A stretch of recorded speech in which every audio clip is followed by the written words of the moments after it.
Has a teacher ever accused your child of doing something that you know he could not have done? 1. Not our child but my youngest brother. His 4th grade teacher didn't like him. She said he was too independent and argued too much, which might well have been true. However, when she accused him of stealing from her purse the first day after Christmas break, she went way over the line. He wasn't in school that day because he had a dental appointment in the morning and a doctor's appointment that afternoon. The silly woman didn't even check to see if he was there that day. My mother got a call about 4:00 saying my brother was suspended for stealing from his teacher's purse during the lunch hour that day. My mother had a temper that got very cold and very reasonable when she was in a fury. She got an appointment the next day to meet with the principal and the teacher. She went in and listened to the accusation and the teacher swearing she saw him leaving the classroom during the lunch break putting something in his pocket. Then my mother pulled out verification that he had not been in school and had in fact at the time she accused him of stealing had been sitting in the waiting room of his doctor's office. He got moved to another teacher's class instantly. 2. I was the child in this scenario. At 11 years old, I was taken to the deputy principal's office and reprimanded for allegedly dislocating a fellow classmate's shoulder. My mother refused to believe him and asked to speak to the parents of the injured girl. Apparently, a few of my classmates had gotten into a physical altercation and accidentally injured their friend. As I did karate at a reasonably high level for my age, they decided to blame me instead. This was all revealed when one of the witnesses was called into the office, broke down in tears, confessed that she had injured her friend and that she blamed me as she was afraid of getting into trouble. I should mention this was after the father of the injured girl contacted my karate instructor and told him I was a psychotic bully who should be expelled. Fortunately, my instructor was highly skeptical of his statement.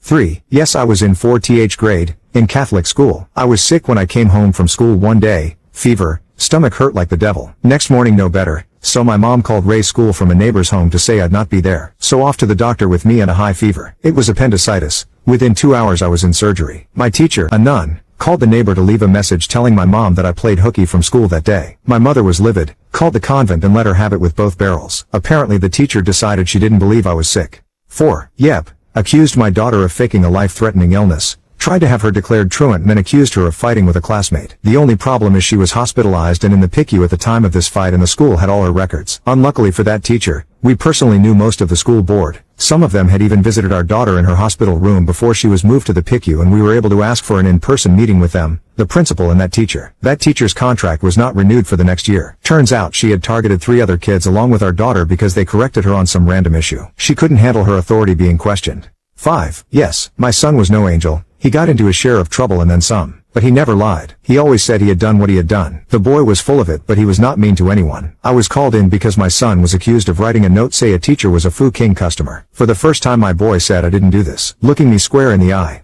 I asked to see the note. The principal, who was enjoying all this drama entirely too much, handed me the note. I asked my son to write his name. My boy is left-handed and his writing slants the opposite direction of whoever wrote the note. I held both notes in front of the principal's face, then dropped the notes and exited without saying a word. 6. My daughter's teacher accused her of plagiarism. When I spoke to the teacher, she said, "Number 7-year-old can write this well." I explained she started reading at 3, and that I had been teaching her how to write. "Are you a professional teacher?" "No, ma'am, I'm a professional writer. My daughter is a 4.0 student throughout school, college and her master's program. She can write me under the table." 7. I was that child. For some reason, a classmate claimed that I had bit him and even had a bite mark to prove it. The specifics were, according to him, that I thought he had something of mine in his hand. I think it was a shirt as we got changed for PE, and, to get it back, I had bitten that hand. He showed the teacher the set of tooth marks on the both side of the skin between his thumb and index finger. The teacher was angry at me, called me no better than a wild animal and was ready to put me into detention for a week. I asked if I could demonstrate how I could not have done it and got my classmate to talk me through what he said I had done. He looked gleeful and started. He said he had his shirt in his hand, so I confirmed that he was holding tightly and I made a fist. He agreed that was the case. He then said I grabbed his wrist and bit his hand, showing the marks. I took my fist and tried to bite in a similar way. I could simulate biting the back of the hand but couldn't get to where he had been bitten. I then said to the teacher that I can't do it as a fist but could, opening my hand, do it with my fingers spread out. I finally pointed out that there were too many tooth marks. His hand had 6 marks, but I had recently lost one of my upper canines, so there should only be 5 marks. The teacher grudgingly agreed and, without apologizing to me, turned his anger on my classmate. I never found out why he felt it was necessary to bite himself enough to draw blood and blame me for it. I'm just grateful he did it in an area that didn't match his story.